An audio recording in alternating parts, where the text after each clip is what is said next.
E vou passar já para onde estamos. Não sei se alguém quer fazer alguma fala antes da gente iniciar. Então, bora. Eu vou trazer aqui rapidamente as práticas que a gente escutou nos últimos encontros. Então, escutamos uma prática da Redes da Maré, que se chamava Primeiras Infâncias na Maré, Acesso a Direitos e Práticas de Cuidado. É um projeto... Opa! Desculpem. Um projeto que contempla formação, sensibilização, capacitação sobre primeira infância e acompanhamento das famílias, incidência política e segurança alimentar. O trabalho foi feito com 50 famílias, das quais a maioria são lideradas por mulheres negras de baixa escolaridade e que possuem baixo acesso à renda. E um dos aspectos diferenciais do projeto é a realização também de escuta com as crianças, que as torna protagonistas das suas próprias histórias. E aqui um destaque da fala da apresentação foi como pensar o acesso a direitos por parte das famílias com criança na primeira infância pode contribuir com práticas de cuidado construídas pelas famílias, pela comunidade, sociedade em geral e pelo poder público, tendo em vista a importância do cuidado em geral nos diferentes âmbitos da vida, como saúde, educação e assistência.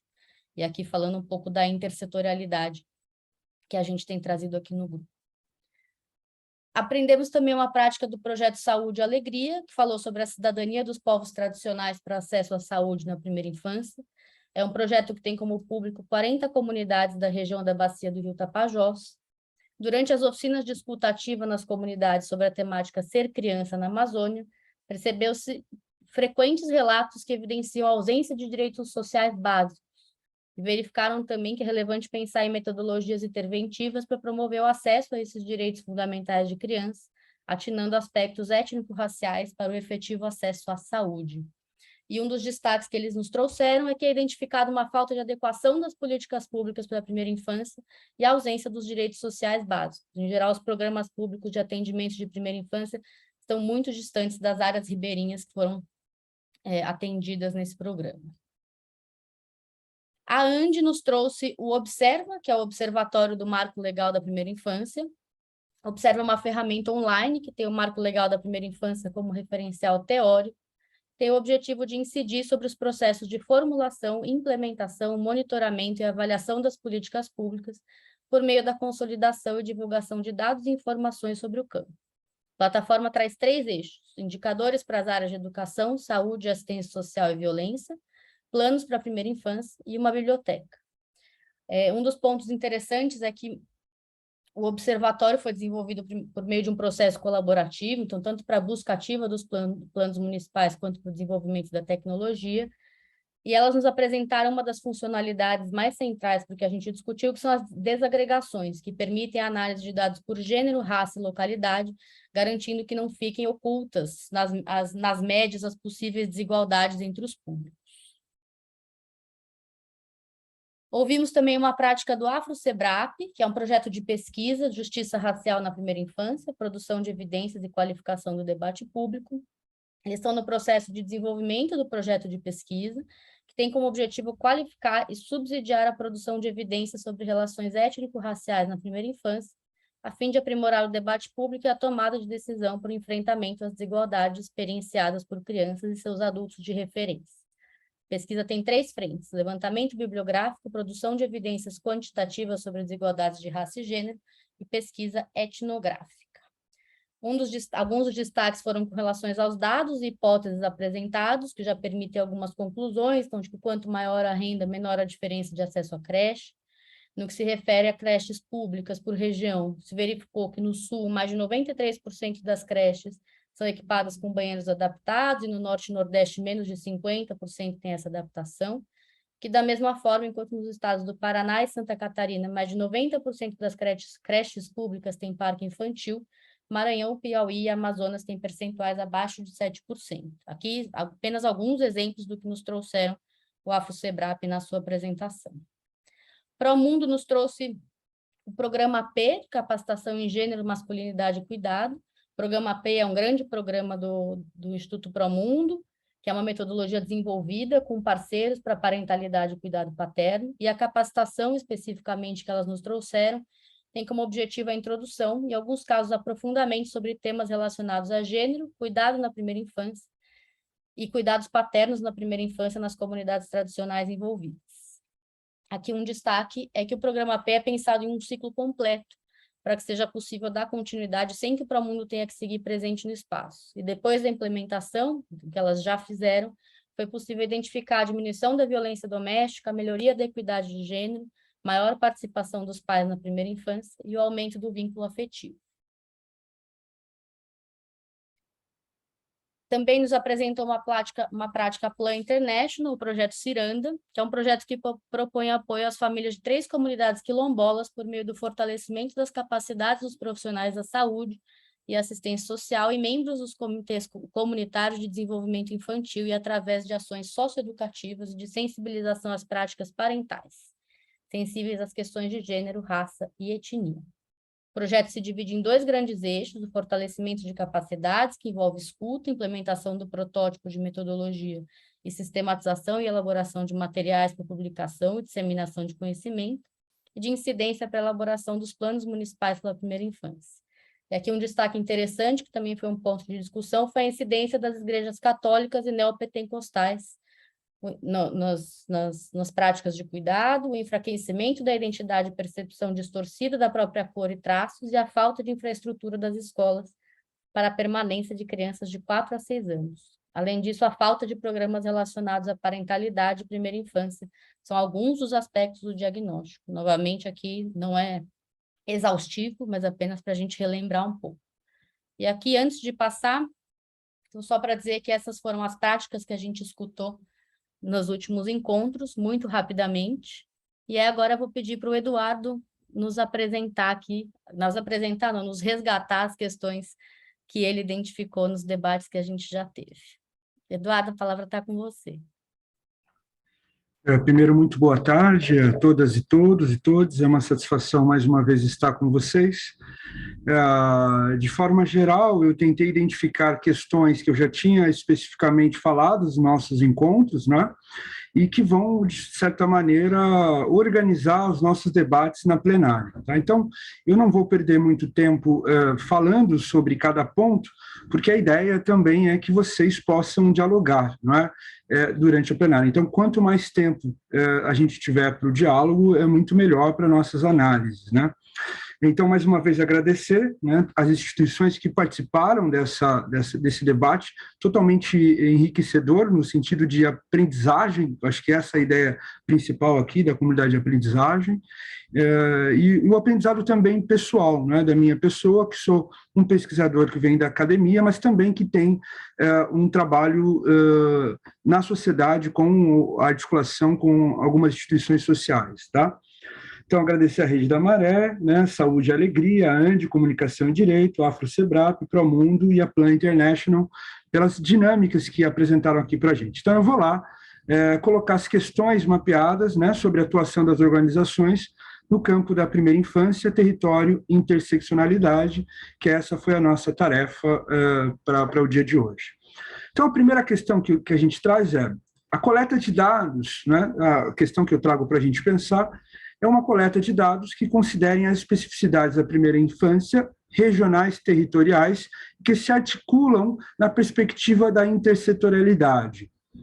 Informações para além dos documentos oficiais, né? Então, tentar pensar como é que, dentro do próprio território, dentro do próprio município, existem especificidades que a gente, às vezes, não consegue acolher, né, ou colher a partir dos dados oficiais, e como é que a gente pode categorizar essas diferenças dentro dos próprios territórios. Tá? Então, essa é a ideia, para que as informações sejam captadas para além dos documentos que a gente tem já oficialmente retratados.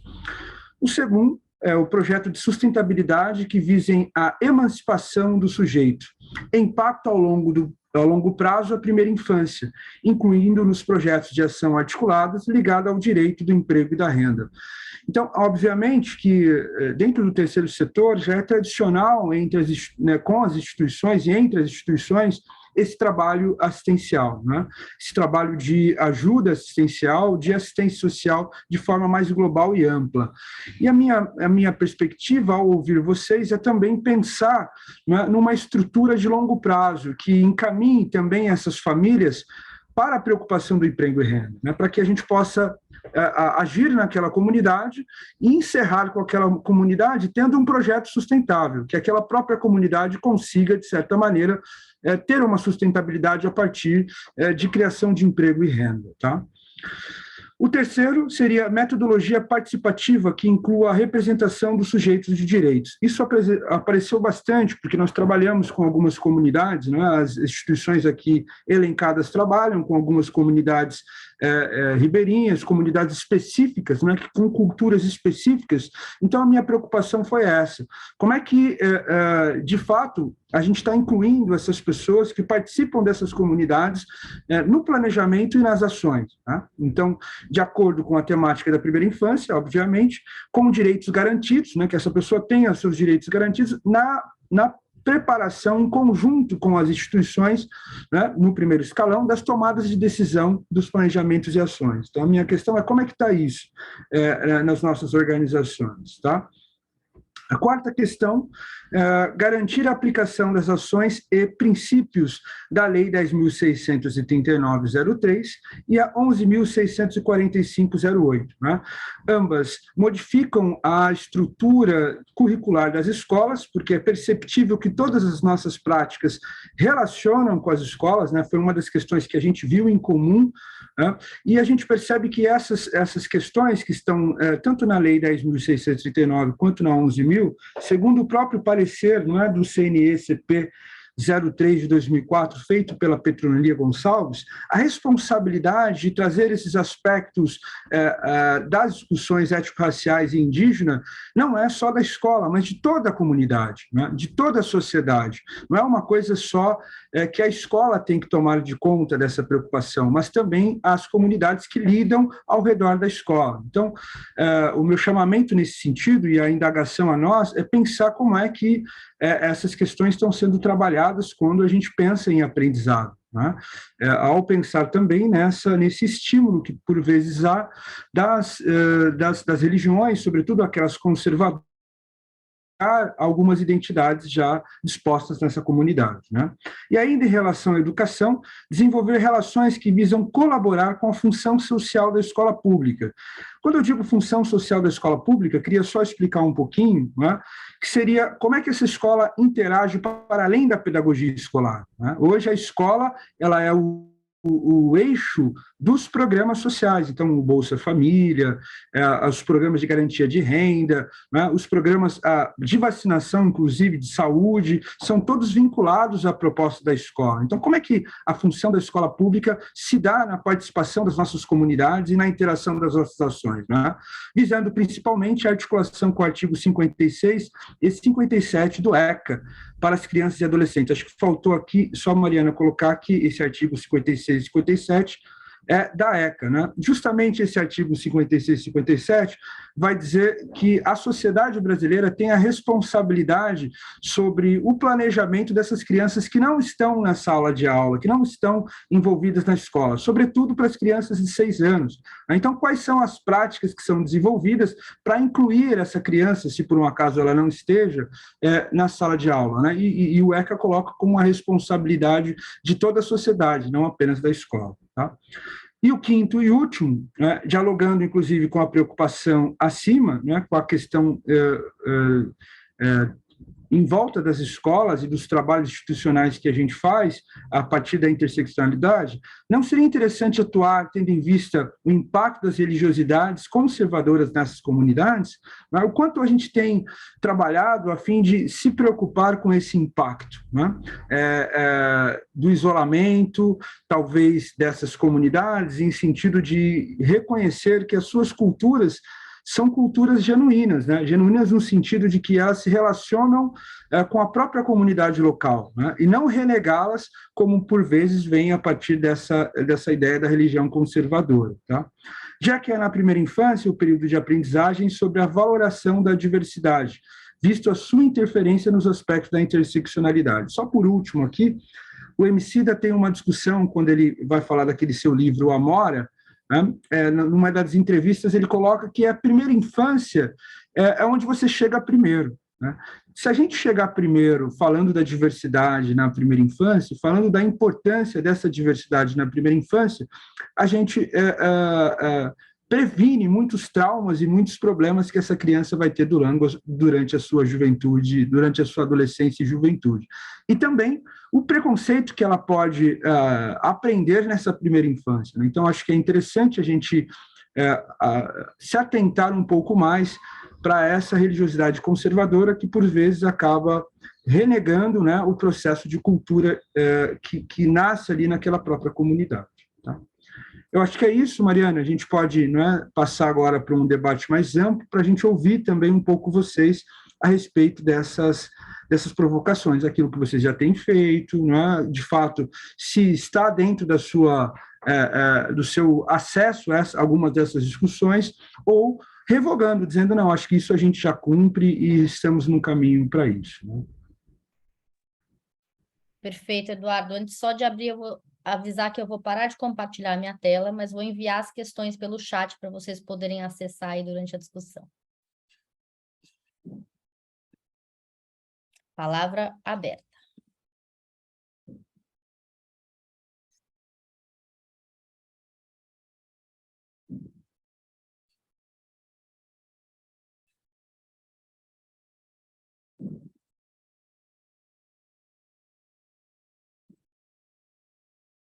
Silvia. Vou falar.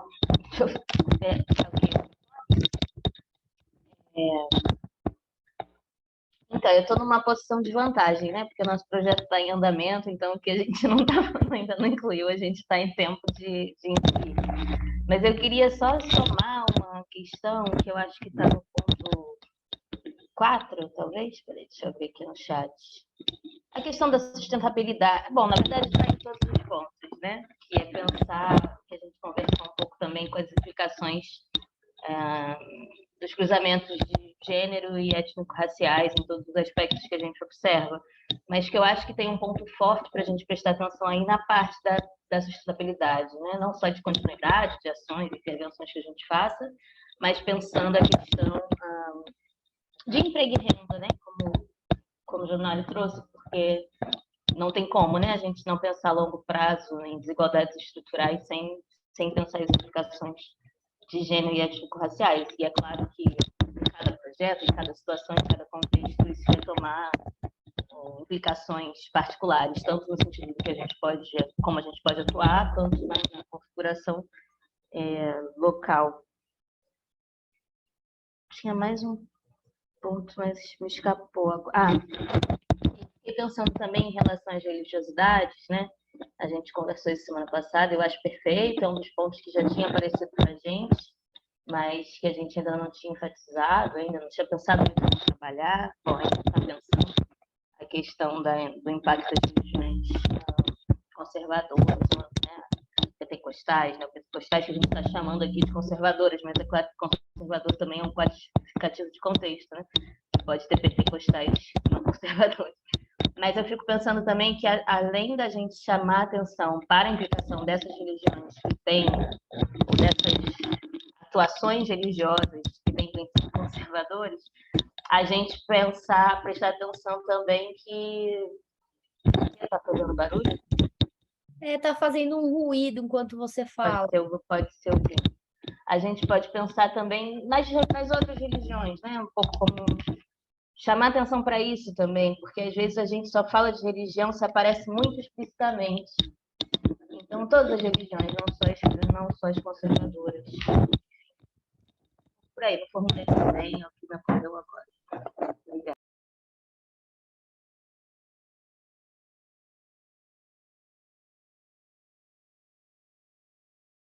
Obrigada, Silvia.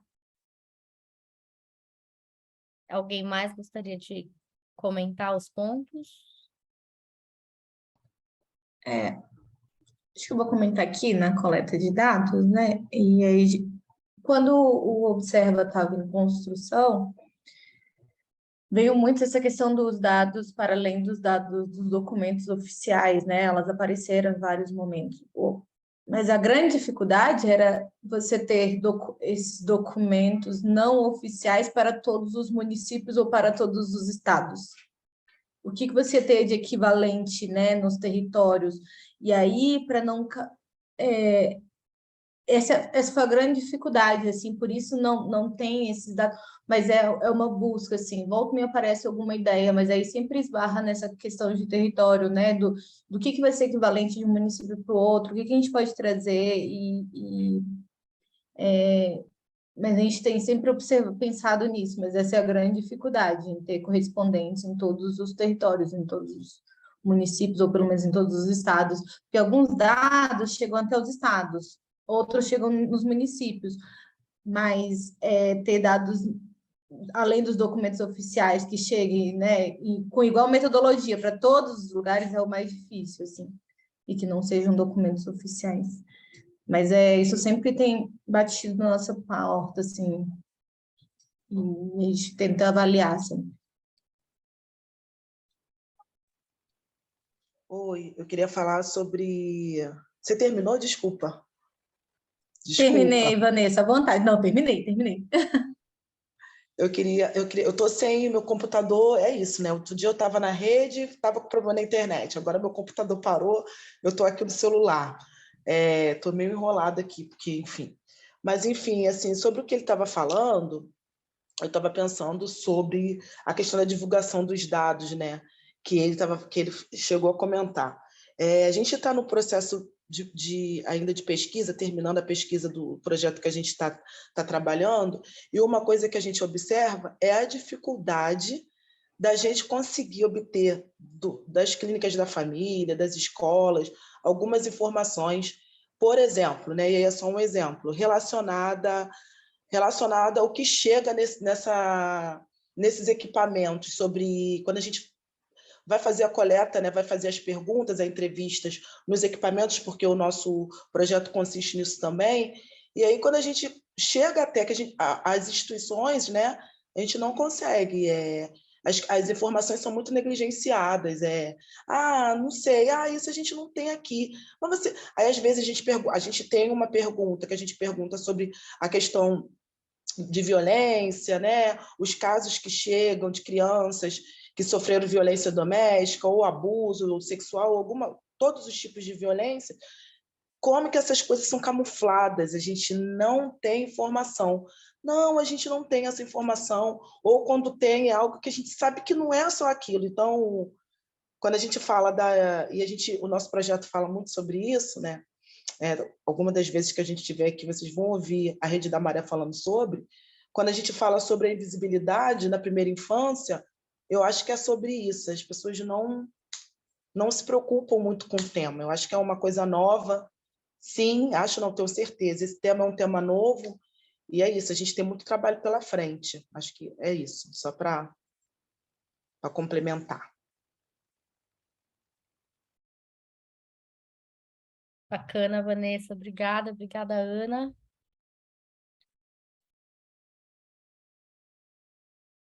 Quem mais gostaria de comentar?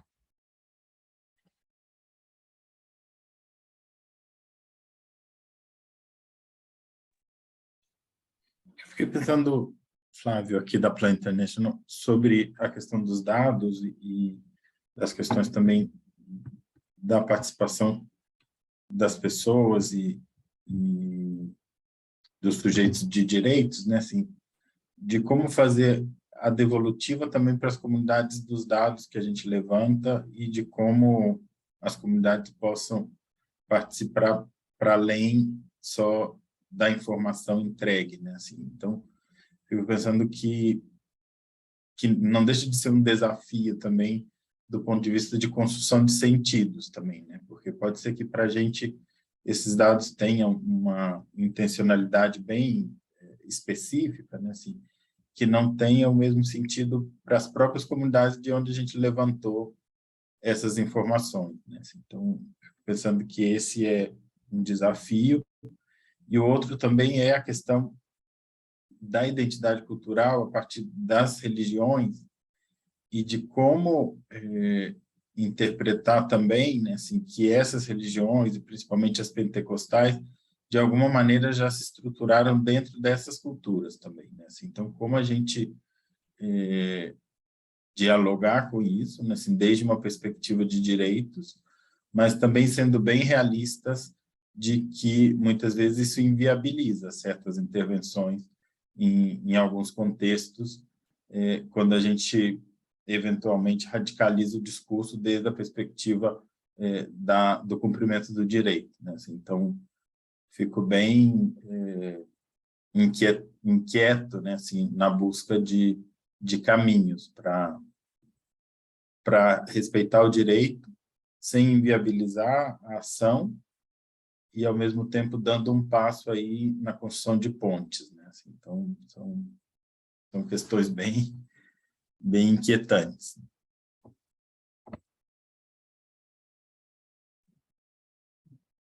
Obrigada, Flávia.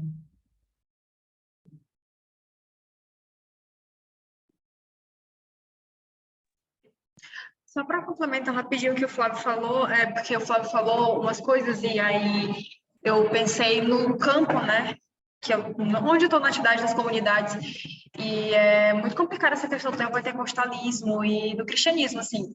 Grande parte, você tira, assim, quando você vai para a comunidade, onde eu estava bem assim que eu cheguei na PAN, eu fui olhar o nome das pessoas do projeto, que estavam indo, né, na verdade, para aqueles primeiros momentos de mobilização, e era assim, era só o nome de santo, né? Eu falei, deve ser lugares bem católicos, e são lugares realmente muito católicos, mas também são lugares que o neopentecostalismo está ali muito presente, principalmente em uma comunidade específica. Assim, eu conto quantas igrejas católicas tem lá e quantas evangélicas. Assim, é um número gigante, tanto que os locais de socialização, quando não é a escola, é a igreja. E aí, a socialização que ocorre, os espaços de convivência, é a igreja. E isso, para mim, é algo um pouco preocupante.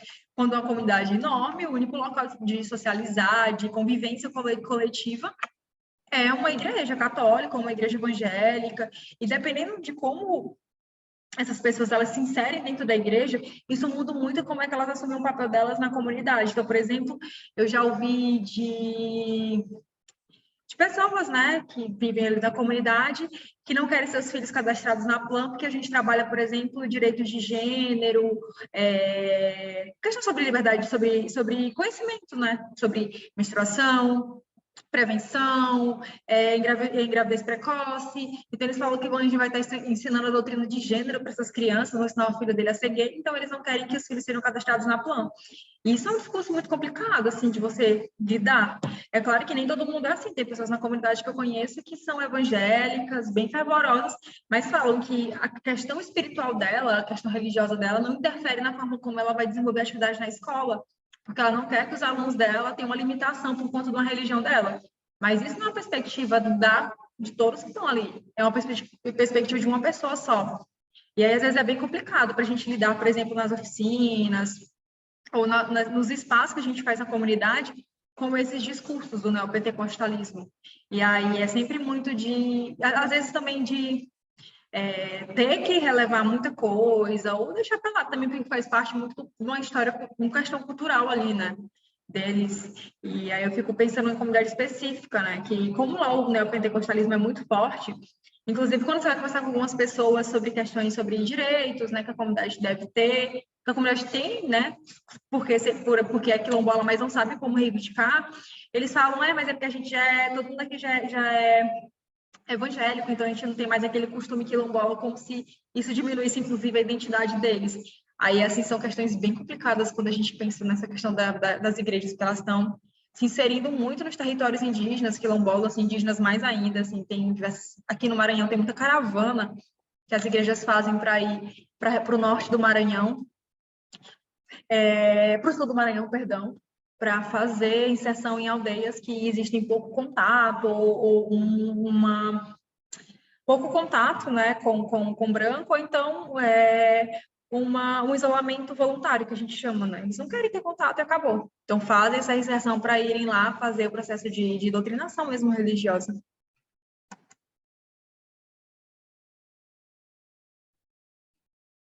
Obrigada, Stacy.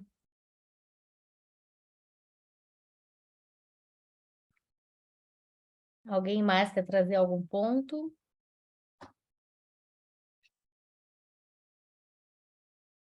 Ananda, Adma, Fábio, que estão aqui do Saúde e Alegria, que acho que ainda não falaram, se quiserem trazer alguma coisa.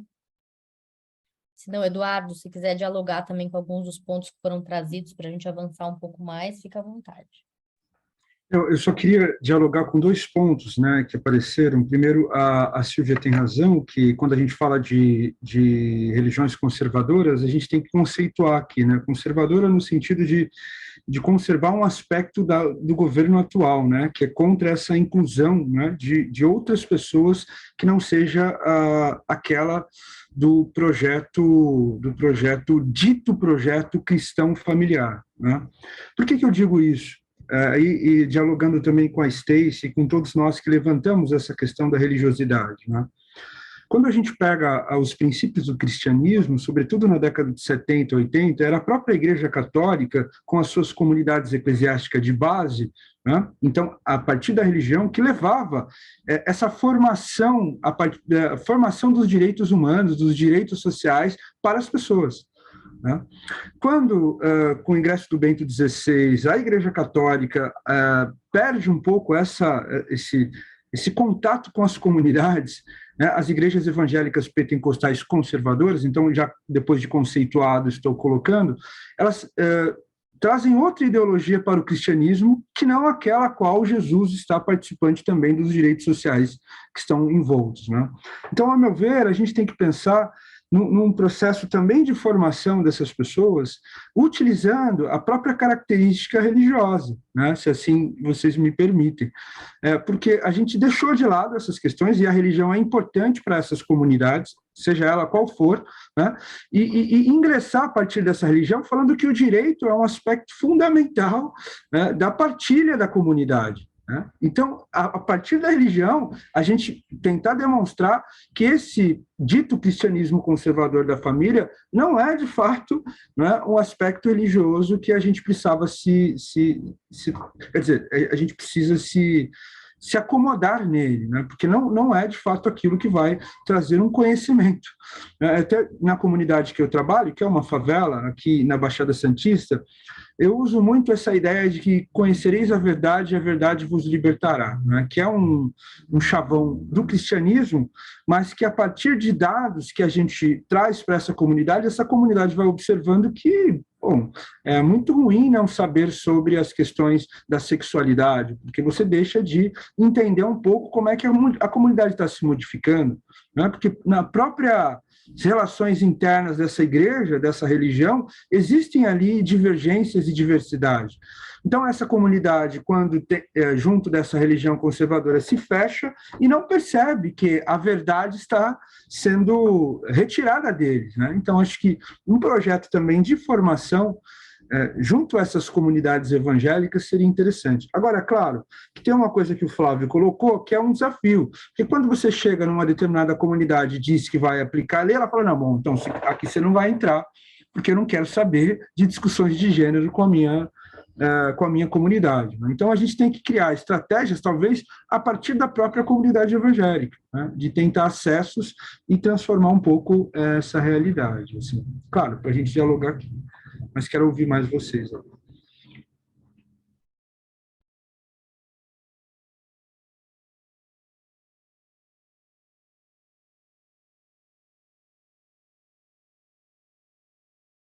Uma pergunta que vocês podiam, a própria Vanessa da Maré, a Saúde e Alegria, como é que os participantes dessas comunidades estão alocados no projeto de vocês? Né? Até para pegar uma fala de um dos nossos colegas, que justamente coloca isso, que por vezes, né, a pesquisa que a gente está fazendo não é a pesquisa que a comunidade gostaria que a gente fizesse. Então, é uma das questões que eu coloquei, mas sendo mais direto a gente tem gente dessas comunidades participando dos nossos projetos de ação, né?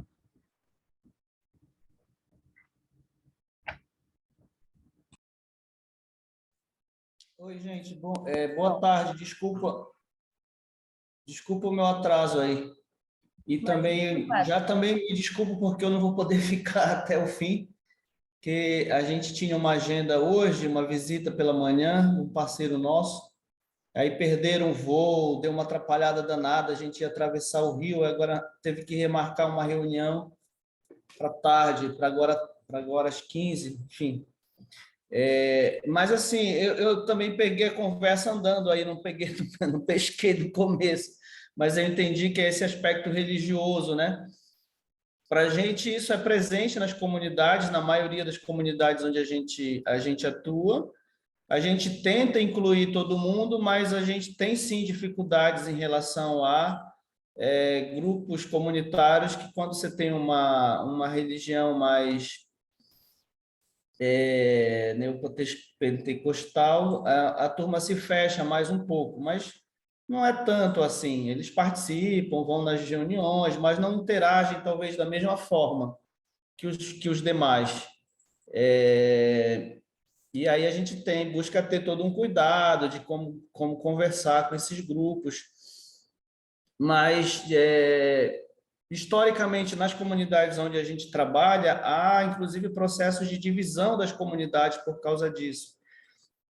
Sempre onde chegou uma nova, porque não sei se vocês sabem, mas em muitos lugares da Amazônia, esse termo, inclusive comunidade, se originou a partir das comunidades eclesiais de base, da Igreja Católica lá atrás, né? Então, quando surge uma comunidade, um nome comunidade, muitas vezes em vilarejos que já existiam, indígenas, essa coisa toda, o padrão é, se você tem uma igreja católica, né? Um clube de futebol, é uma comunidade, começa a ser uma comunidade. E de umas décadas para cá, isso foi mudando porque você começou a ter a presença de igrejas neopentecostais, né? E isso teve racha em algumas comunidades, inclusive foi motivo de algumas comunidades se dividirem, núcleos familiares que começaram a participar de uma determinada religião se distanciaram dos outros, né? Então, isso corta os vínculos de participação comunitária, começa a ser diferente.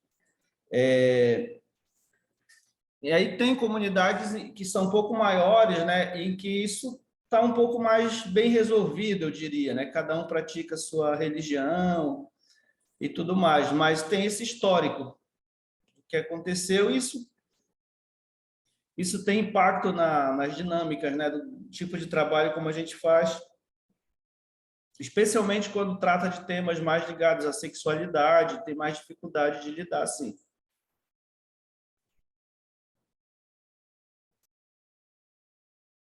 Obrigada, Fábio.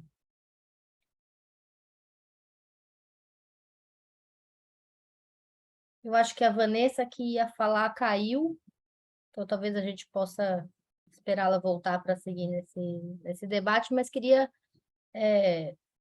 provocar vocês a trazerem também outras questões. Então, para além disso que o Eduardo pontuou, que são questões que foram mapeadas que são centrais, o que mais de inquietações que surgiram, pensando nessa atuação de todas as organizações que estão aqui, pensando nos territórios, nas intersetorialidades, ou seja, pensando em educação, assistência social, saúde, a atuação com as comunidades, e algumas coisas já surgiram, de comunidades de localidades diferentes, não ser possível levar necessariamente o mesmo modelo. Existem outras questões que surgiram que vocês gostariam de trazer como reflexão, para pensar as práticas de organizações nesses locais, para pensar as práticas e a atuação de políticas públicas, inclusive, que também foi um tema que surgiu bastante, que vocês queiram trazer para reflexão. Estou convidando vocês porque acho que reforçar que esse é o nosso último encontro e é importante que a gente tenha as impressões de vocês para que o Eduardo possa, de fato, produzir um texto que tenha a cara desse grupo, a cara das organizações e das práticas desse grupo. Então, é importante escutá-las, e escutá-las não precisa ser uma ideia formada, uma proposta, mas quais são as inquietações, os destaques que aparecem para vocês a partir dessas discussões que a gente vem tendo.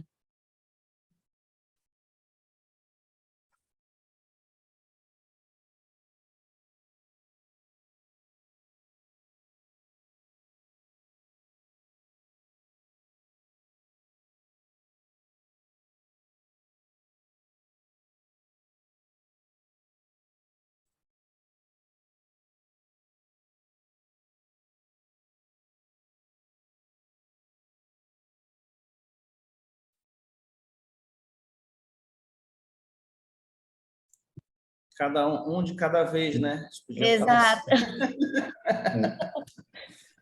Eu Não, estava pensando... por favor, Flávio. Sim, não, Parece sobre... que eu- desculpa, Flávio e Fábio, eu achei que era comigo. Pode ir. Manda ver, Flávio.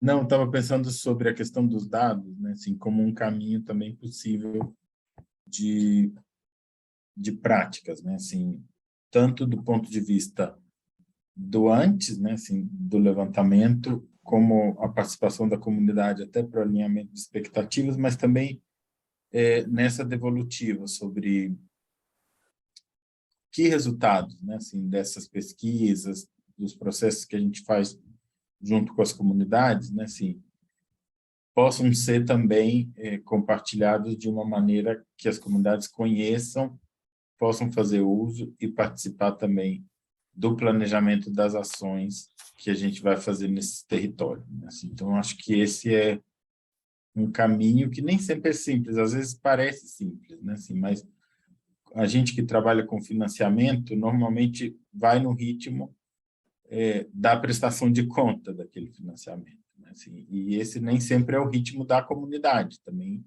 e do ritmo de fazer as coisas dessa maneira mais participativa. Então, às vezes, a gente vai muito pautado no nosso cronograma, né? Assim, naquilo que a gente precisa prestar conta, do prazo que a gente colocou para o projeto, e nem sempre é uma participação legítima, né? Assim, então, sempre ter cuidado com esse lugar do território. E para nós da Plan, apesar de já estar nesses territórios com comunidades quilombolas há bastante tempo, o projeto Ciranda eu diria, talvez o segundo, né? Mas assim, é a intervenção que eu diria que está tentando ser mais respeitosa das questões culturais e das questões da identidade também quilombola, né? Assim, e aí, fazendo um meia-culpa mesmo. A gente está em muitas comunidades nesses municípios, nem todas são comunidades quilombolas, então a tendência era um pouco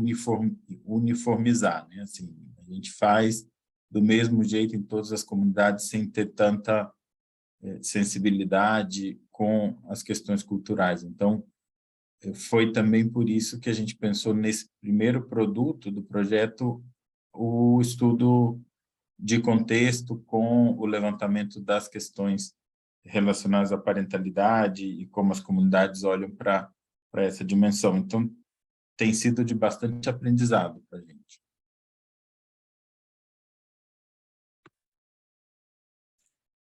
Para a gente aqui, uma questão importante, porque a nossa experiência, né, que a gente está colocando aí no grupo, compartilhando, é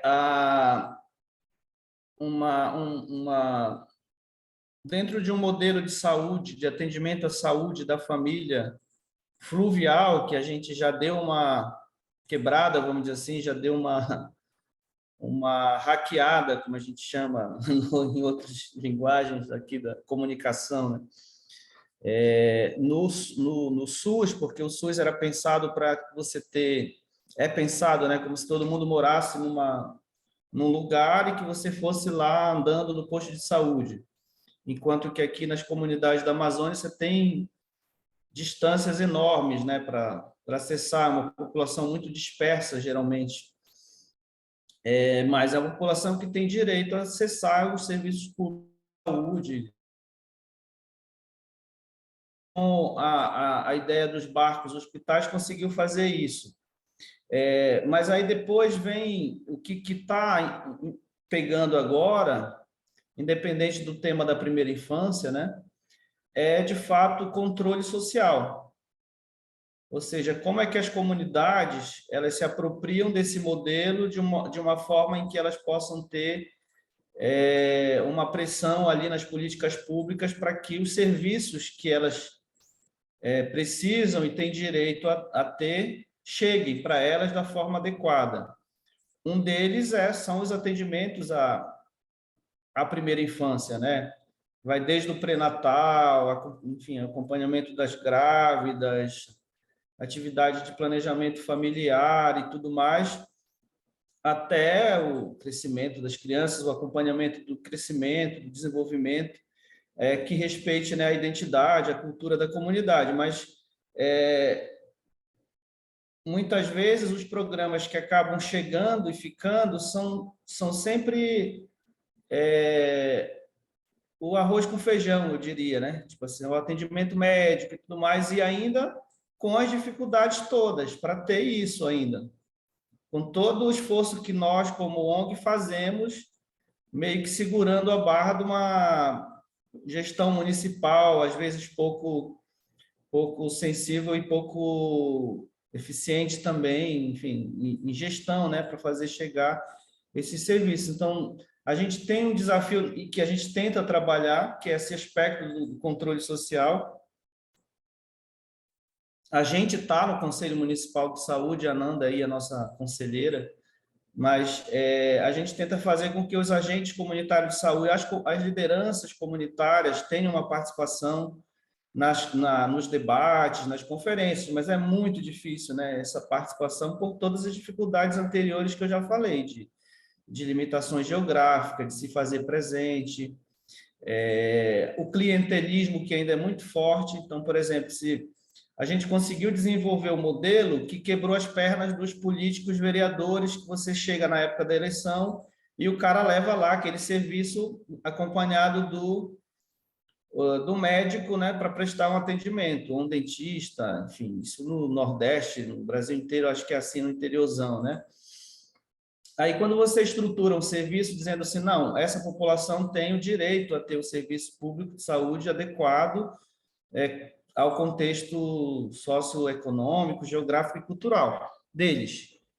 E tem que ter uma regularidade, não pode ser quando o político quer. Então, você quebra um pouco esse clientelismo, né? E aí, dependendo da gestão e da forma como eles veem a coisa, né? Eles não fazem muita questão de levar o serviço do jeito que ele tem que ser, né? Porque é mais fácil depois juntar aquela grana e fazer uma caravana em que você dá uma mídia em torno daquilo, né? Então, tem todas essas dificuldades aí de gestão de uma coisa que virou política pública a partir de um trabalho do terceiro setor, do nosso trabalho, em parceria, claro, com toda a rede pública e tudo mais, mas que não adianta só você construir uma ideia de política pública até conseguir financiamento para as prefeituras, que elas podem ter acesso. Sem controle social é difícil.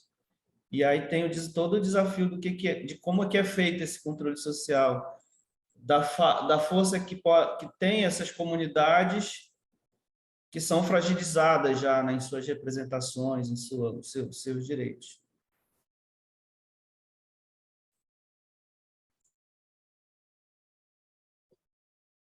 Obrigada, Fábio. Vanessa, você tinha caído e parecia que você estava abrindo seu microfone para falar. Você queria falar alguma coisa ou eu que me enganei?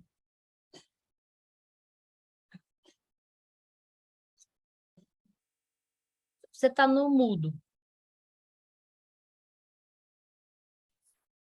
Oi, Mariana, não lembro se eu abri o microfone. O Eduardo estava perguntando alguma coisa sobre o projeto.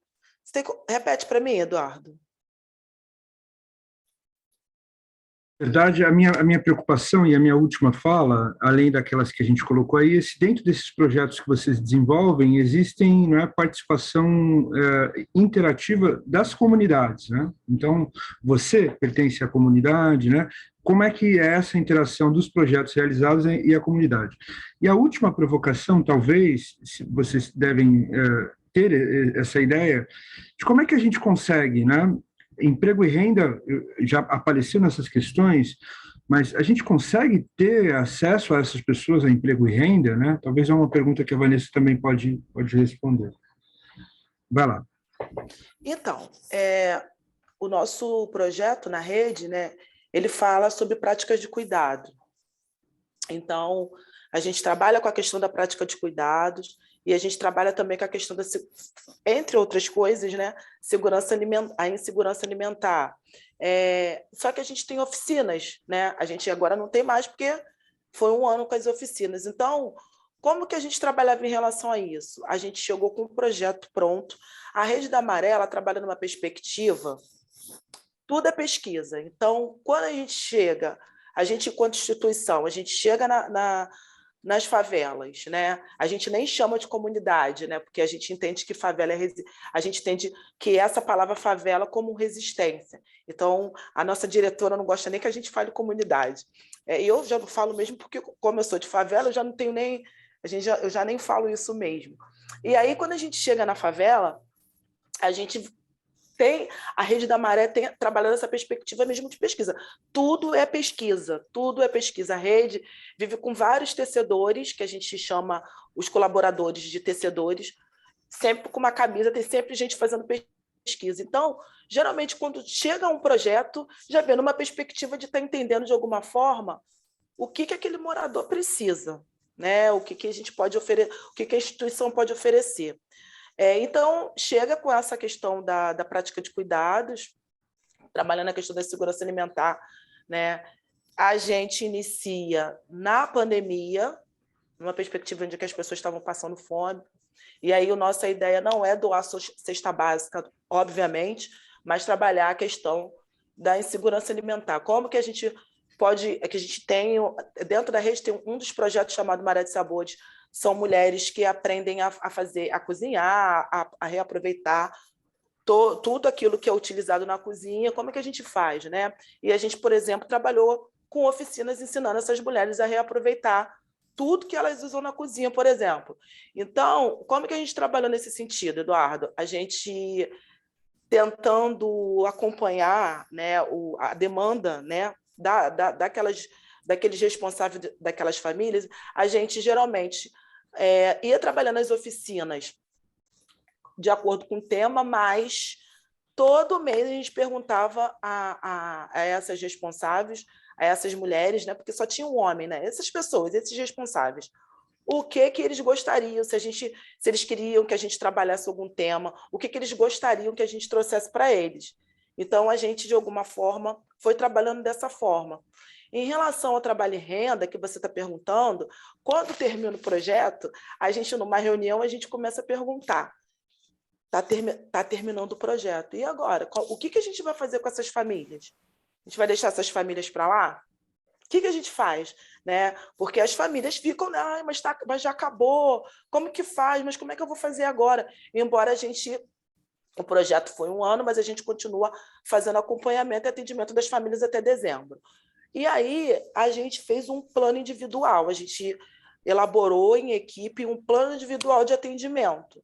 E a gente tem várias perguntas naquele plano, a gente atende responsável por responsável, né? Família por família, enfim. Perguntando sobre a questão trabalho e renda, sobre sonhos que aquelas pessoas têm, porque como nós, na rede, temos milhares de projetos, então, o que a gente pode fazer? Qual o projeto que tem que aquela família vai se encaixar? Então, eu não sei se é isso que você está perguntando, mas a gente, sim, se preocupou e se preocupa e está pensando... A gente está nessa coisa de renovação do projeto, a gente não sabe como é que vai ficar, mas a gente já tem um monte de coisa tudo pensado e já tudo articuladinho para a gente saber como que a gente vai fazer daqui para frente. Não sei se eu consegui te responder. Muito bem, muito bem. Muito obrigado, Vanessa. A Nanda tinha levantado a mão também logo depois do Fábio. A Nanda, você abaixou a mão, não quer mais falar ou ainda quer falar? Só um comentário, né? Fazendo link com o que o Fábio estava falando, né, sobre essa dificuldade que a gente tem de ter executado dentro das comunidades, das aldeias onde a gente executa os projetos, as políticas públicas, né? A gente participa aqui do CONDECA, a instituição, eu represento o CONDECA junto com uma outra colega, represento o Sol de Alegria no CONDECA, que é o Conselho Municipal dos Direitos da Criança e do Adolescente. Porém, a gente sempre, é uma tecla que a gente sempre bate, né, que não chegam as questões das comunidades, mesmo a gente, enquanto Saúde e Alegria, estando na comunidade, lá naquela aldeia, a gente sabendo das situações que acontecem, essas situações elas não chegam para a rede de proteção aqui do município. Então, a ideia que passa é que sempre está tudo muito bem por lá, porque não chega, né? Eles não tomam muito conhecimento das denúncias. E agora, uma reflexão assim, que fica para a gente, né, que quando a gente estava na execução das oficinas, a gente observou muitos relatos assim, de situação de violência e principalmente situações de violência envolvendo ali no ambiente escolar, né? E aí, quando a gente lê ali, quando eu estava lendo esse tópico 4, né, sobre a questão da educação e o artigo 56, o artigo 57, é muito interessante, né, a gente ver que na legislação está bem claro que a direção ela precisa repassar isso para o Conselho Tutelar, né, quando ocorrem essas situações de violência. E é uma coisa que a gente pode orientar, porém, quando a gente olha para a realidade, é muito desafiador a gente pensar em como fazer isso, porque o que a gente ouve, teve um caso numa escola que a gente foi, de uma aldeia indígena que a gente foi, que a diretora ela denunciou um caso de violência que aconteceu ali no âmbito da escola, com uma professora envolvida. E após essa denúncia, a diretora ela começou a ser ameaçada de morte, né? Muitas pessoas ali se viraram contra ela porque ela denunciou, né? E era um caso muito sério, muito grave. E então a gente tem esses desafios também, como a gente orientar aquela comunidade escolar a realizar uma denúncia, a levar aquilo a conhecimento do Conselho Tutelar, da rede de proteção, sendo que eles vivem ali naquele espaço pequeno, né? Porque tem aldeias grandes com muitas famílias, mas em comparação à cidade, a área urbana é um espaço pequeno, né? Todo mundo se conhece, todo mundo vai nos mesmos lugares, é na igreja, é lá na associação, é na escola, nesse espaço de convivência, de sociabilidade. E como que a gente pode orientar? Como que a gente reage nessas situações? E foi assim, em quase todas as comunidades e aldeias que a gente teve levando oficina, a gente recebeu relatos de violência ali no ambiente escolar. Né? Teve outro caso, teve uma comunidade ribeirinha que a violência ela partiu do professor para com um aluno, para com uma aluna dentro da sala de aula, e nesse caso eles trouxeram a própria comunidade, né, sem que passasse ali pela escola, a própria comunidade trouxe essa denúncia para a área urbana, né, trouxe para a rede de proteção, denunciaram no conselho, e esse professor ele não foi afastado, quem teve que sair da escola foi a aluna, que teve que ir para uma outra comunidade, dependendo de moto, né, do transporte, por conta própria, para ela não estar se sujeitando a conviver com aquela pessoa que foi abusador dela. Né? Então, são essas situações assim, que são muito desafiadoras, que colocam a gente para refletir, né, em como orientar, porque a gente sabe o que a legislação ela nos passa, né? A gente sabe o que está escrito lá na legislação, qual é a conduta para ser tomada, mas quando chega na prática, a gente se depara com essas situações, né, pelo fato deles estarem tão distantes geograficamente da área urbana, acaba que a lei ela não é aplicada, aquilo que está na legislação ele não é efetivo como deveria ser.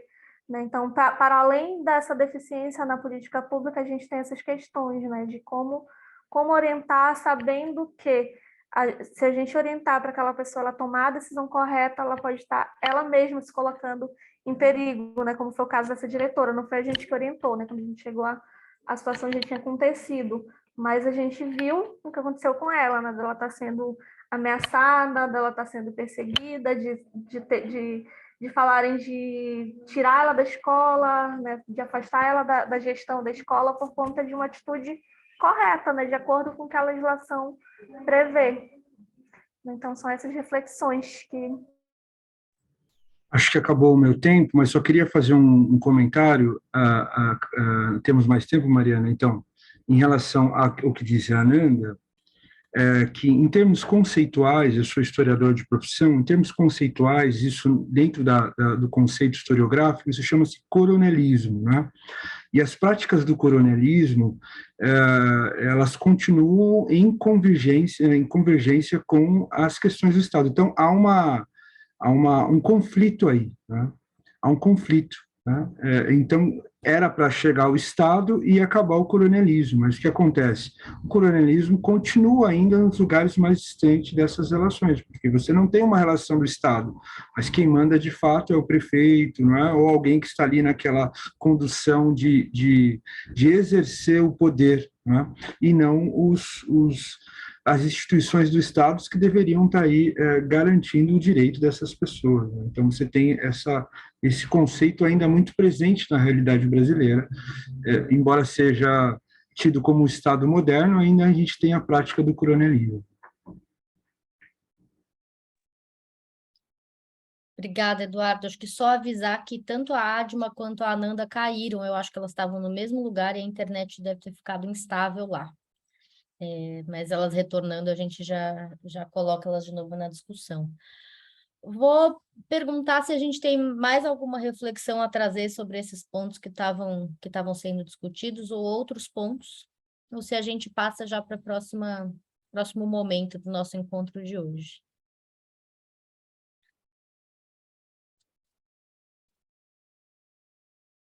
Eu queria comentar uma coisa que eu fiquei pensando, que talvez seja óbvia também, mas às vezes o óbvio é importante também de dizer. Ouvindo, né, todas as contribuições dessa última rodada, eu fiquei pensando quanto na hora que a gente vai planejar nossas intervenções, ações das nossas organizações, ou quando a gente está trabalhando na recomendação de políticas públicas, é importante a gente estar atento de não fazer recomendações tão fechadas que tirem esse espaço de estratégia, de brecha, de hackeamento, como o Fábio, eu acho, mencionou, né? Porque a gente está falando de como cada contexto tem constrangimentos muito particulares, né? E como as pessoas navegam entre políticas pessoalizadas, coronelismo, ou políticas de governo, ou planos e gestão, né? A gestão que chega e daqui a pouco vai embora, e aí a pessoa que, enfim, essas coisas que a gente sabe. Então, é meio óbvio, né, para quem lida com o que a gente lida, mas às vezes é importante também, né, registrar esse óbvio, né, da gente manter essa atenção nas nossas recomendações.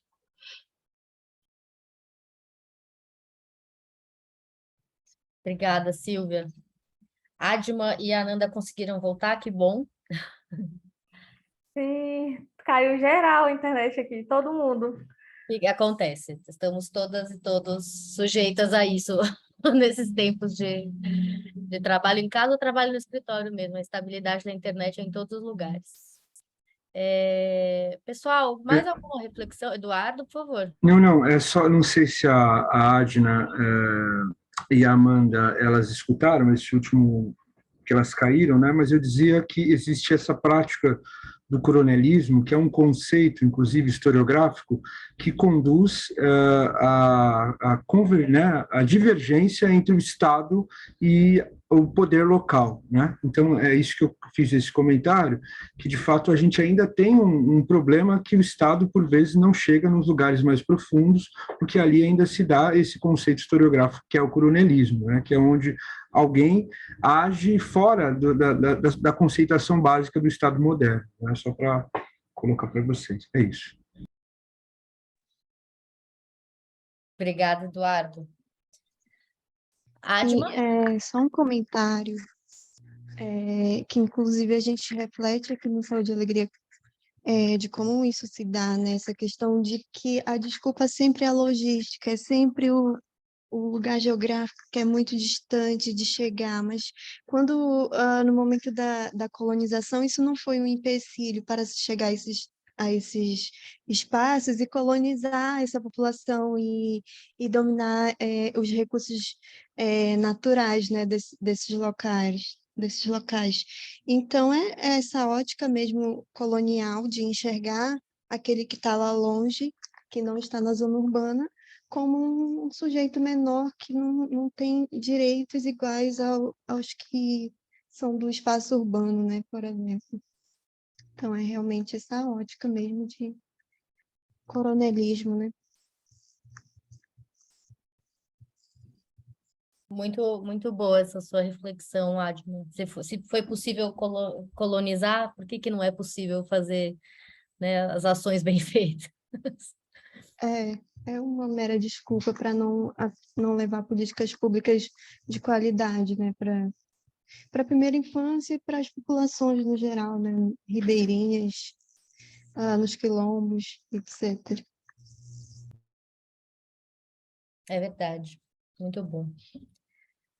Pessoal, mais alguma reflexão, mais algum comentário?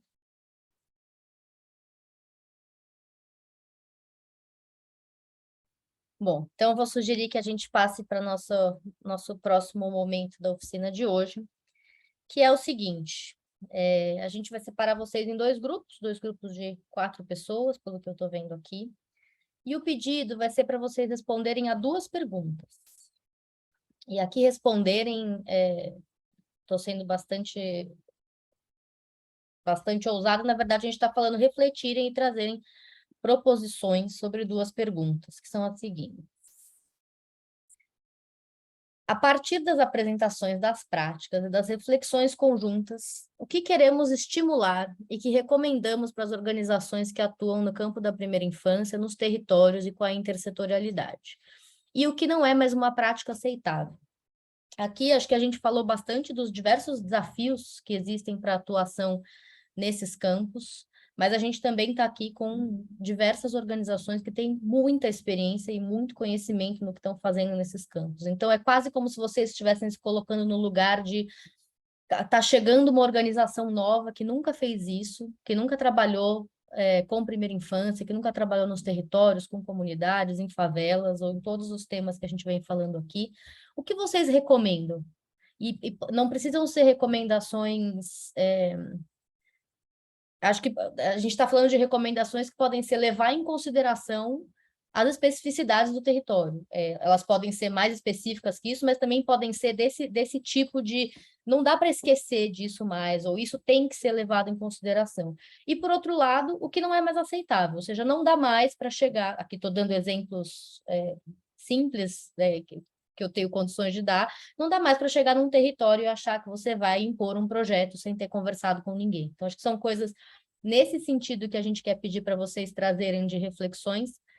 Vocês podem trazer em formato de frase, em formato de pequenos parágrafos, para escrever. Eu vou mandar para vocês o link desse painel que eu estou mostrando para vocês, vocês vão clicar no link e vão acessar. Para escrever nele, é só dar 2 cliques aqui em qualquer lugar da tela, vai aparecer aqui essa caixinha, vocês vão escrever levar em consideração e clicar em publicar. E aí vai aparecer aqui a publicação de vocês, depois a gente reorganiza, podem só ir jogando as contribuições de vocês aqui. Tudo bem? Alguma dúvida? Então tá bom. Vou colocar aqui no chat o link, pedir para que vocês abram, porque quando vocês entrarem nos grupos, vocês não vão mais ter acesso ao chat. E normalmente a gente pede para uma pessoa dos grupos ser responsável por ir escrevendo as reflexões para facilitar. E aí, quando vocês voltarem, a gente faz uma leitura geral, pedir para vocês compartilharem o que refletiram, e a gente caminha para o final da oficina de hoje.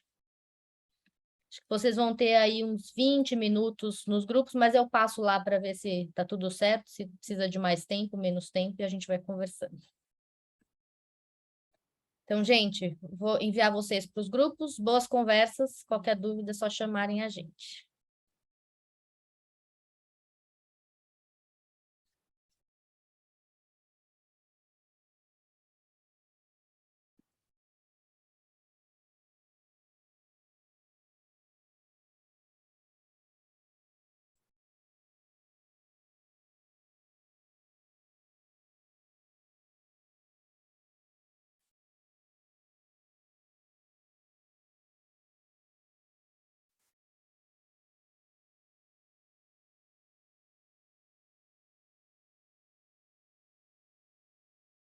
Acho que só a Adma ficou aqui conosco. Às vezes a gente fica presos no teletransporte. Vamos ver se ela já vai.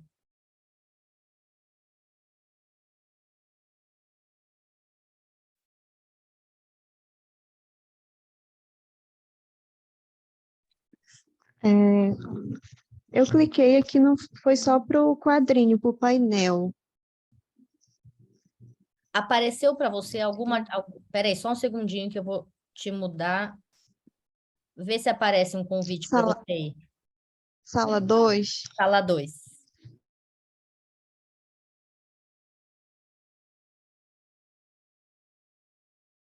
Pronto. Achei muito bom as interações e também as ausências, né? Os silêncios também falam muito, né? Não, são ótimos, até porque é isso mesmo, aqueles que têm um pouco mais de, o que eu percebi, aqueles que têm um pouco mais de autonomia.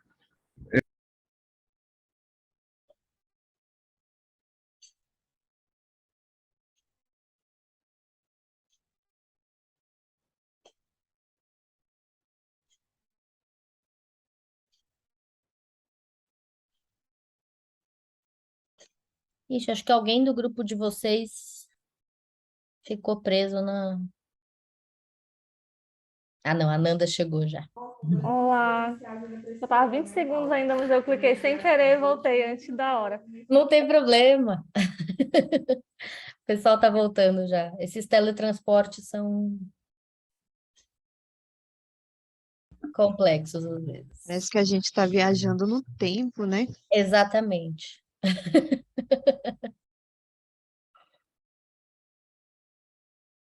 Acho que estamos todas e todos de volta já. Espero que tenha sido uma boa conversa, discussão.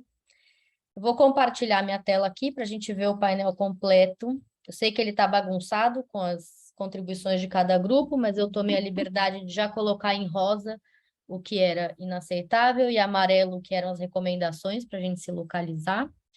E aí eu vou pedir para uma pessoa de um dos grupos compartilhar o que discutiu, do que está aqui, e depois alguém do outro grupo. Quem se disponibiliza a ser a primeira? Eu posso falar. A gente falou, meninas, me ajudem. Eu vou falar mais ou menos o que eu trouxe, aí a gente vai trazendo. Eu falei sobre a recomendação, por exemplo, sobre a gente ter espaço de escuta para as crianças. Só falando rápido, na Maré, a gente teve um congresso, nós tivemos 3 dias de congresso e 1 dia de congresso para crianças e adolescentes. Tivemos 4 dias de congresso, sendo 1 para crianças e adolescentes. E antes do congresso, a gente foi falando sobre segurança pública e que é o nosso eixo de trabalho, e como que a gente fala sobre segurança pública com a criança, né? Sem assustar, né? Como que a gente traz esse tema tão difícil. E aí, quando a gente fala sobre escuta, as crianças trouxeram muita coisa para a gente ficou bem surpreso de como as crianças entendem a questão da violência no território. E aí a gente está falando de criança na primeira infância, né? O congresso foi para crianças e adolescentes, mas nossas crianças são crianças da primeira infância. E as crianças trouxeram coisas que a gente não imaginou e que ninguém incentivou. A pesquisadora do projeto só sentou e deixou elas falarem. E aí, assim, uma coisa muito... A gente ficou bem, assim, eu fiquei assustada com algumas coisas que elas trouxeram, com a visão delas, né? Naquele ambiente que elas moram. E aí elas trouxeram sobre a questão da poluição sonora como violência.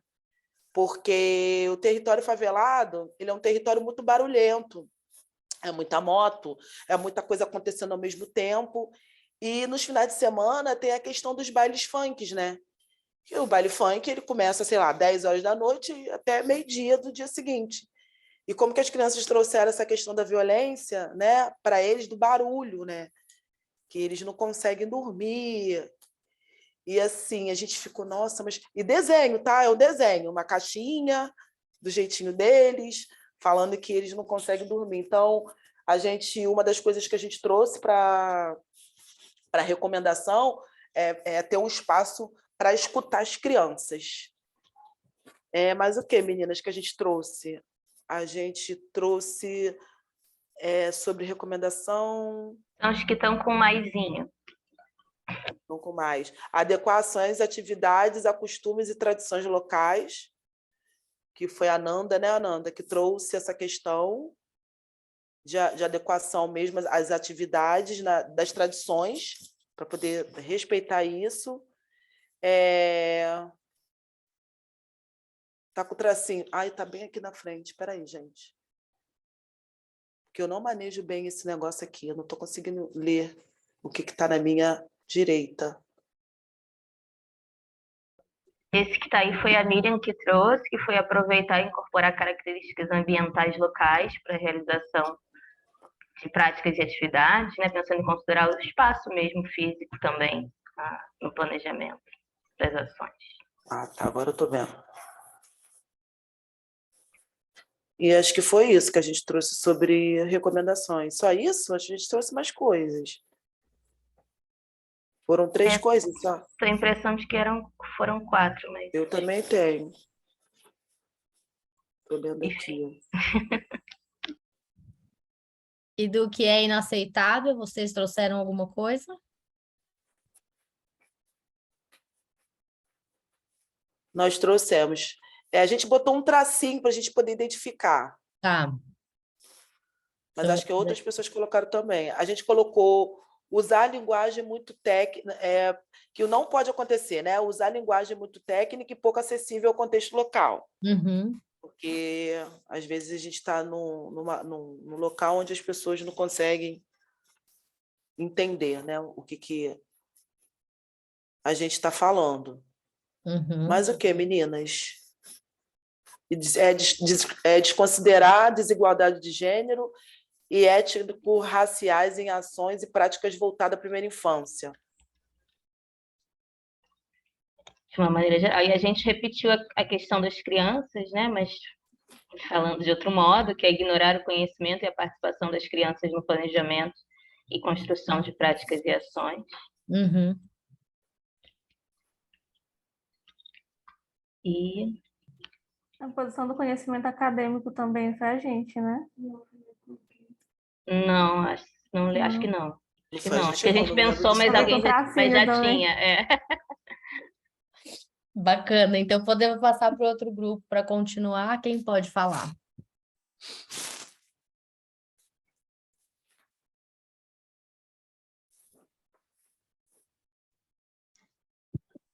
Eu posso falar algumas coisas que eu acrescentei, porque eu também não sei muito como ficou tudo bagunçado, tem coisas que eu estou tentando lembrar se foi a gente que colocou o nosso grupo. O mural vai rearranjando as coisas, mas não tem problema. Agora que eu entendi que não era tudo do meu grupo.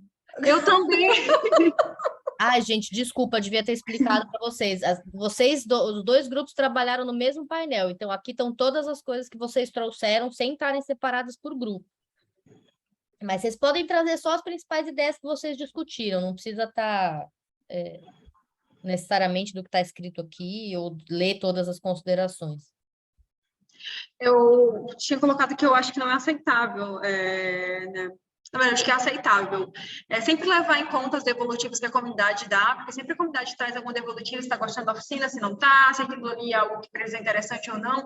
Então, a gente sempre leva em conta tudo que a comunidade nos traz, nos diz, pegar aquelas opiniões de forma muito valorosa e transformar elas em coisas boas para a gente poder melhorar o projeto, né? E, de fato, fazer um projeto voltado para a comunidade.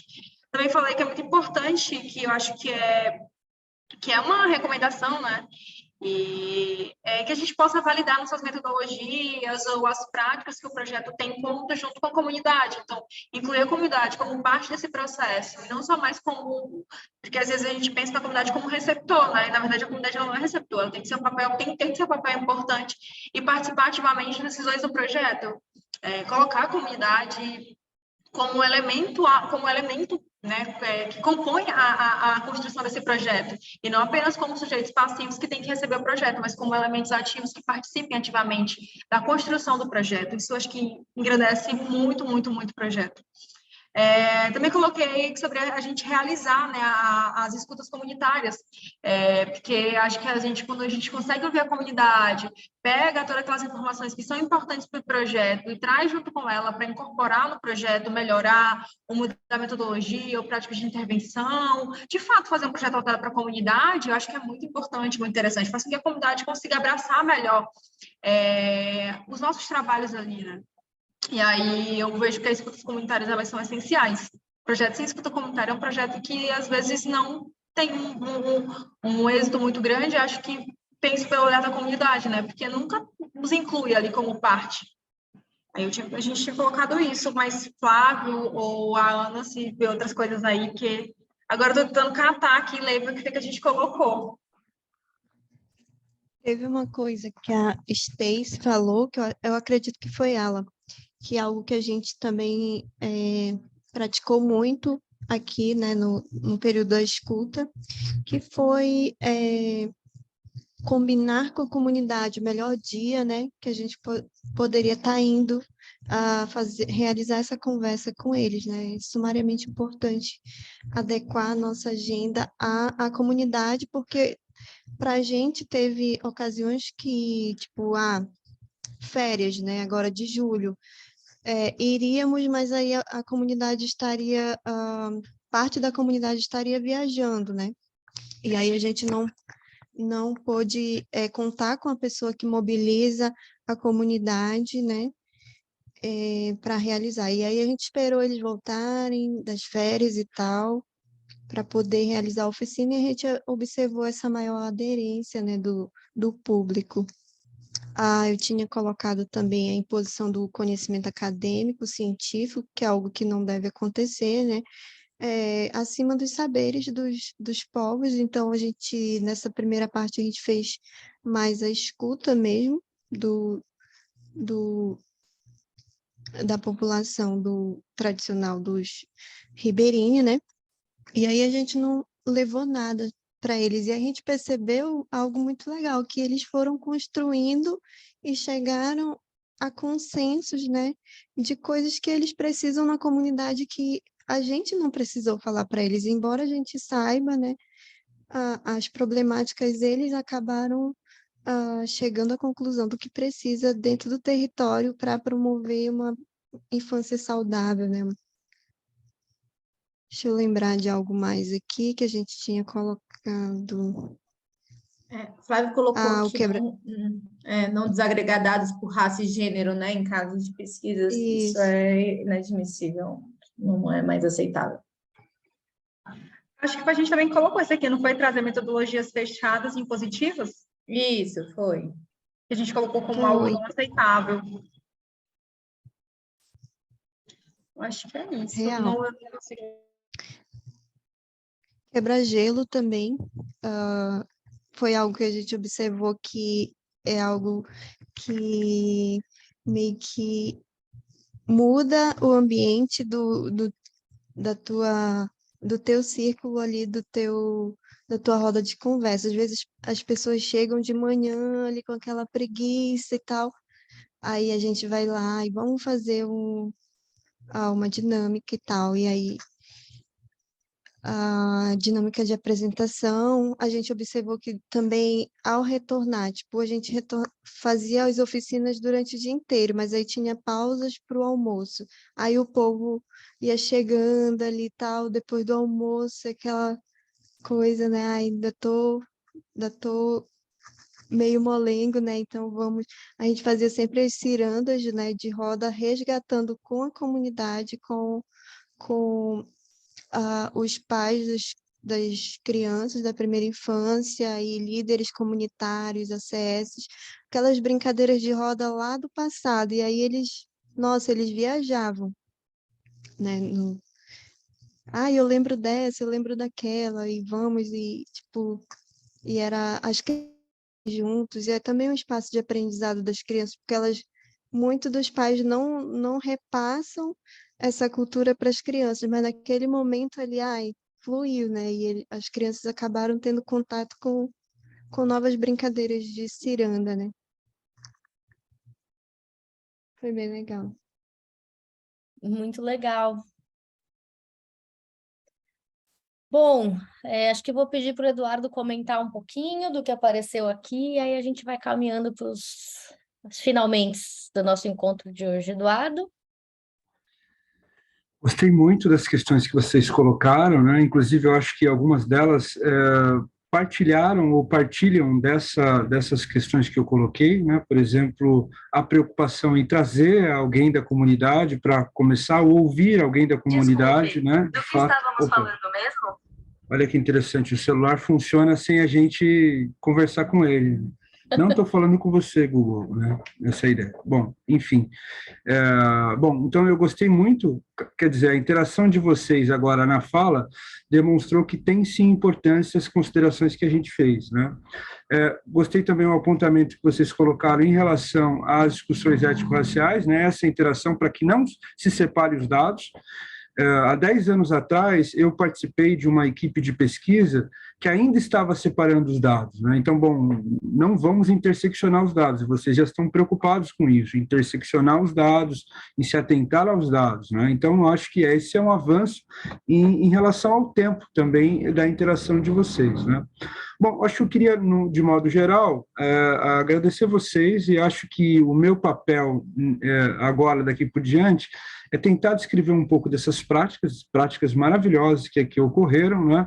E também colocar as dificuldades e os desafios que vocês apresentaram, né? Acho que vai ser um aprendizado para todos nós, né? Eu achei muito legal quando vocês colocam logo de cara essa ideia de que, olha, não adianta chegar na comunidade e tentar emplacar alguma coisa sem ouvir. Então, acho que a minha iniciativa também, antes de escrever qualquer coisa, foi ouvir vocês. Até perguntei para a Mariana se seria possível, se alguma dúvida que eu tivesse, eu pudesse, né, ter contato com vocês. Ela disse, sim, você pode ter interação com as instituições, né? Então, obviamente, durante essa fase de escrita, né, eu vou procurar vocês, se tiver alguma dúvida, alguma questão para também a gente dialogar, e seria interessante também escutar de vocês, né, as proposições em relação àquilo que eu coloquei com mais tempo, com mais observações, né? Então, acho que só tenho isso, dizer que foi muito bacana, que foi legal, e que provocou em mim também muito aprendizado, né? Acho que a ideia é essa, tá bom? Obrigada, Eduardo. Já caminhando aqui, acho que o Eduardo introduziu que agora a gente entra no momento em que os sistematizadores especialistas vão produzir em cima do que foi discutido, apresentado nos encontros. A gente deve ter como produção final um texto de cada grupo e muito provavelmente um vídeo em que a gente traga um pouco das discussões que aconteceram, dos depoimentos de vocês.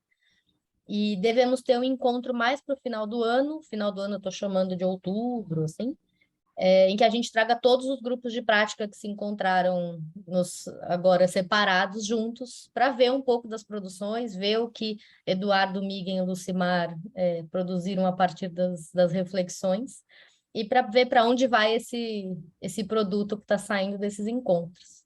Então, antes de passar a palavra para vocês, eu quero agradecer muito a participação de todas e todos. Temos menos homens, mas temos alguns homens aqui. Agradecer, Eduardo, pela condução desse grupo, pelas proposições, pelas provocações, e todas vocês pelas reflexões, pela abertura para a escuta, pelo cuidado nas apresentações das práticas de vocês e pelos debates.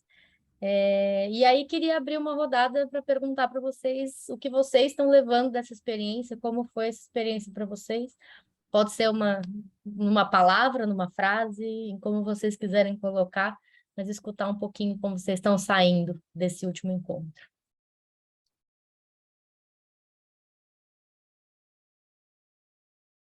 Acho que a palavra que eu tenho, que vem na minha mente agora é a coisa da troca, né? A gente troca o tempo todo, né? A gente vai ouvindo falar das comunidades, vocês, da favela aqui, e aí a gente vai vendo que algumas coisas, né, ainda que seja numa comunidade ribeirinha, ou que seja dentro de uma favela mesmo, uma periferia, que quando a gente fala de primeira infância, as coisas se entrelaçam, né?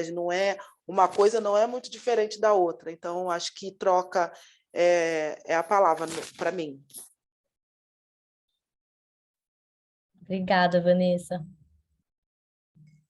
Eu pegando carona aí na troca, com certeza a troca, né? Desde a semana passada, acho que eu já tinha comentado isso, mas a outra palavra que me veio à cabeça agora, quando a Mariana perguntou, foi estimulada, né? Estimulada não só para mais trocas, mas para o debate, para enfrentar mesmo aí o que vier das nossas ações. E muito agradecida também por ter conhecido vocês todos, e a oportunidade aqui da comunidade. Obrigada, Silvia. A palavra que me vem à mente é inspiração, né? Acho que essa troca toda que a gente tem aqui nesse momento me inspira a continuar, né, na prática que a gente vem desenvolvendo, porque é muito satisfatório a gente saber que é similar, né? As dificuldades, todos esses desafios que a gente tem, apesar de a gente estar aqui com instituições que trabalham com públicos diferenciados, em contextos diferenciados, mas a gente tem essa similaridade. Então, é inspirador a gente saber que tem pessoas que também estão lutando em busca dos mesmos objetivos, né? Que é promover uma infância, um desenvolvimento saudável na primeira infância. Obrigada, Nanda. Adma tinha levantado a mão? Sim, acho que além das trocas, né, da inspiração que esse encontro ele proporciona, acho que eu colocaria uma palavra, um termo que a comunidade mesmo, as comunidades utilizaram nas nossas escutas, que foi respeito à ancestralidade. Então, a gente observa aqui que é um princípio de todos os grupos, né? E é algo que a gente se sente melhor por fazer parte, né, dessa luta e de estar contribuindo com, com essas inquietações, né, sobre primeira infância e a construção de relações étnico-raciais, né, de uma coisa mais saudável mais para frente, né? Então é isso. Só gratidão, estamos aqui, Eduardo, se precisar de maiores esclarecimentos. Obrigada, Adma. Ana abriu o microfone, não sei se é para falar. Era aprendizado, né? Eu acho que a palavra, e eu acho que a partir do momento que a gente partilha, né? Compartilha e partilha do conhecimento, o outro tem a ganhar, né? E aprender. Então, aprendi aqui com vocês. Miriam, obrigada, Ana. Além deste aprendizado comum, né, que eu já falei até no nosso último encontro, para mim fica muito claro que eu tenho visto mais e mais e mais neste tipo de trabalho que a gente tem feito, de comunidade de aprendizagem, de coalizões, que é a importância de, desde a primeira infância, trabalharmos com equidade racial e de gênero. Para mim, esse é, assim, cada vez o aprendizado mais reforçado e mais internalizado. Muito obrigada, Miriam. Mais alguém quer trazer alguma coisa do que fica?